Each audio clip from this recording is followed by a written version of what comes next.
પાડ્યો ફોટો વિશાલભાઈ બહુ જોતા તો નહીં ગયા. જો આપણું સિટિંગ એરિયા છે હા બરાબર, સિટિંગ એન્ડ રિસેપ્શન એરિયા બરાબર. પછી આ આપણું ઓપન પેસેજ છે બરાબર. આપણું કેબિન વાળું રીઝન બરાબર. કન્સલ્ટિંગ અહીંયા કરવાનું. હા, આ કન્સલ્ટેશન અને કેબિન એરિયા. ઓકે, પછી આ ગયું આપણું આખું ટ્રીટમેન્ટ વાળું.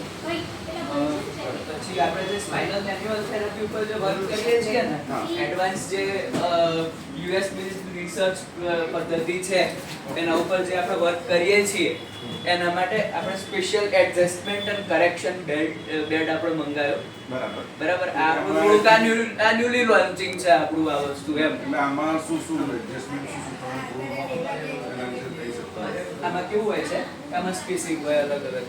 કેવું હોય જનરલી અમે જે મોબિલાઇઝેશન આપતા આવીએ ને બરાબર, એ સાયટિકા માટે હોય. બે મણકા હોય એના વચ્ચેથી ગાદી બહાર નીકળી ગઈ હોય ને એના લીધે નસ દબાતી હોય.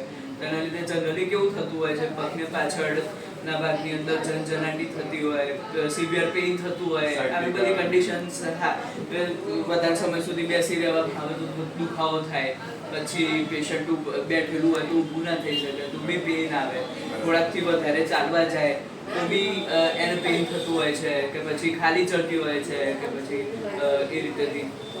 તો આપણે એના માટે શું કરીએ છીએ, બેલ્ટ મોબિલાઇઝેશન ટેકનિક હોય છે જેને મુલિગન મોબિલાઇઝેશન ટેકનિક કહેવાય. એક તરફ ટ્રેક્શન જેવું થયું. હા, ટ્રેક્શન ડિસ્ટ્રેક્શન વાળું જ ખરું, પણ એનું એક એડવાન્સ વર્ઝન છે કે જે યુએસ ડોક્ટર બ્રેન મુલિગન સર જે ખરા ને એમણે એ આખો કોન્સેપ્ટ લીધેલો છે. બરાબર. અને એ ટેકનિક આખી મુલિગન મોબિલાઇઝેશન ટેકનિક તરીકે ઓળખાય છે. અને જોડે જોડે આપણે બટલર્સ ન્યુરલ મોબિલાઇઝેશન અને એના ઉપર બી વધારે ફોકસ આપ્યો છે કે જે પદ્ધતિ દ્વારા આપણે અત્યાર સુધીમાં 15,000 થી વધારે પેશન્ટને સ્પાઇનલ ઇન્ટરવેન્શન કે સ્પાઇનલ સર્જરીથી પ્રિવેન્ટ કરેલા છે. 15,000? હા, આપણે જે જૂનું સેન્ટર પોઈન્ટમાં ક્લિનિક હતું ને ત્યાં આ ક્યાં પહેલા તમારું ક્યાં સેન્ટર પોઈન્ટમાં આપણું ક્લિનિક હતું પહેલા. બરાબર. પહેલા આપણું સેન્ટર પોઈન્ટમાં ક્લિનિક હતું. સેન્ટર પોઈન્ટમાં ગ્રાઉન્ડ ફ્લોર ઉપર આપણું હતું. હવે આપણે શિફ્ટ થઈને અહીંયા આગળ શિફ્ટ થયા. ત્યાં જગ્યા એકચ્યુઅલી બહુ નાની પડતી હતી કારણ કે પેશન્ટ પેસેજ બહુ વધી ગયો હતો. That's why. તો મતલબ મારું મેઇન કામ સ્પાઇન અને જોઈન્ટ ઉપર જ છે મોસ્ટલી. અને એકદમ એડવાન્સ ટેકનોલોજી. હા, એકદમ એડવાન્સ. કાયરોપ્રેક્ટર જે આપણે કડાકા પાડીએ પણ બેઝિકલી કડાકા નથી કહેવાતા, આપણે સમજવા માટે આપણે કડાકા કહીએ.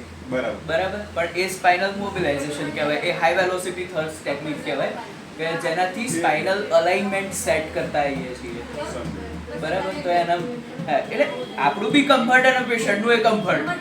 બરાબર. બંને બાજુ ફાસ્ટ રિકવરી બી મળે અને ઓછી સિટિંગમાં ઝડપી રિઝલ્ટ મળે. આપણું બી કમ્ફર્ટ જોઈએ, આપણે એ જગ્યાએ ઊભા રહીને, અને આપણે સામે પેશન્ટનું બી કમ્ફર્ટ જોઈએ. બંને સાઈડના કમ્ફર્ટ આપણે જોવા જઈએ તો આપણે આ વસ્તુ એના માટે આપણે નવી આ મંગાઈ જે અત્યાર સુધી આપણા જોડે નથી, પણ હવે આપણે થોડુંક સ્પેશિયસ અને થોડુંક લક્ઝુરિયસ ક્લિનિક કરી રહ્યા છીએ તો પછી એ રીતેથી આપણે ક્લાયન્ટને આપીએ એમ. બરાબર. રાઈટ. હવે આ આપણું ટ્રેક્શન ટેબલ છે કે જે નોર્મલ આપણે યુઝ કરીએ છીએ.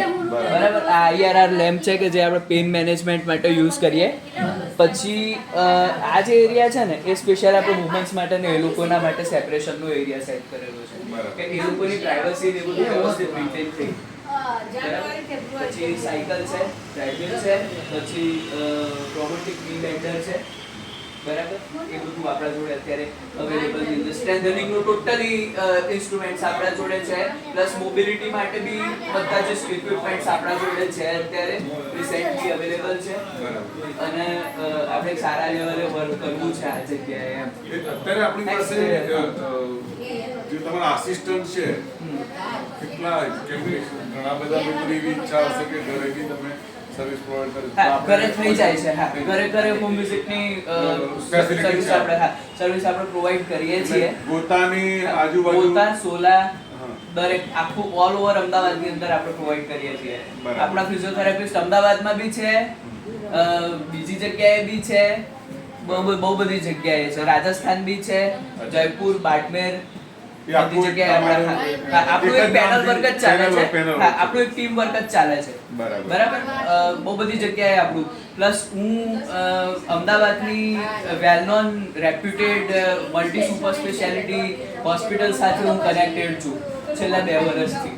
2 થી 3 વર્ષથી હું એટલે મલ્ટિપલ ટાઈપના અલગ અલગ ડિસીઝ સાથેના એક્સપિરિયન્સ સાથે તમે જોડાયેલા. હોસ્પિટલ્સની અંદર પાછું મારી ઓળખાણ અલગ રીતેથી છે. અચ્છા. હા, ક્લિનિકમાં મારી ઓળખાણ અલગ છે અને હોસ્પિટલમાં અલગ છે.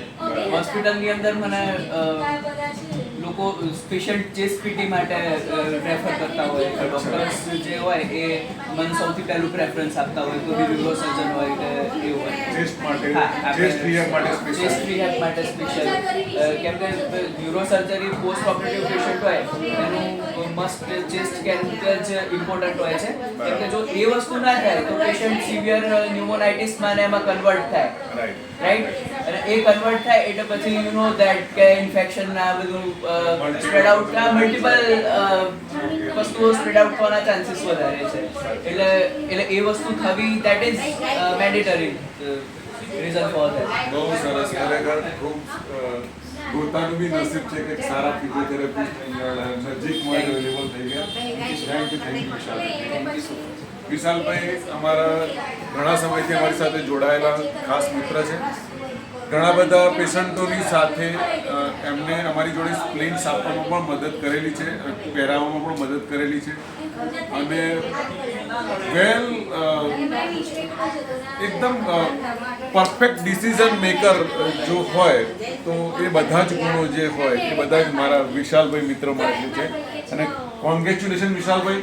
થેન્ક યુ ખૂબ અભિનંદન. Thank you so much. આટલા મોટા સાથ બદલ ફરીથી એક વખત થેન્ક યુ સો મચ.